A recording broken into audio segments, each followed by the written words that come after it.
Hi, my name's Jillian and this is the Rozenboom Family Athletic Center. This place continues to grow to support our student athletes. Let us show you around. Welcome to the women's locker room. This is our men's locker room space.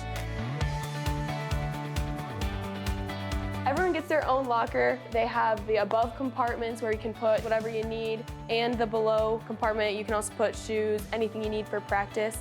Our teams love this space because the open concept gives us a lot of area to move around and communicate as teammates. It helps us get ready for games as well. We're really community centered here at Dordt, and this is where we get to know each other and just have fun with the team in here. Let's do it.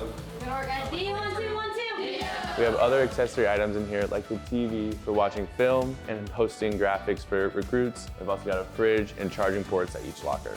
We're so thankful to have this stunning, top-notch facility. Just being able to make it our own is something we really appreciate.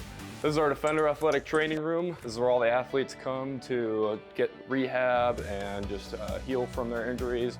All our athletic programs use this facility. There are 12 different beds. The different treatment types that are available are things like ultrasound, cupping, scraping. We have a hot tub and cold tub as well that's available for the use of all athletes. This is our private athletic open space. I myself have spent a lot of time in here with my injuries. There are different tools and equipment that we can use that have helped me personally get back to gameplay. We also have a private room here dedicated to local medical providers to come and take care of athletes when necessary. Our athletic trainers have helped provide us excellent care. This space has helped cultivate that for us, helping us to compete highly within our division. Here we have 2 classrooms. These are used for film and team meetings. This is the coach's pod. This space brings nearly all of our coaches under one roof. These updates to the Rozenboom Family Athletic Center reflect our continued commitment to care, excellence, and community. We hope to see you here soon.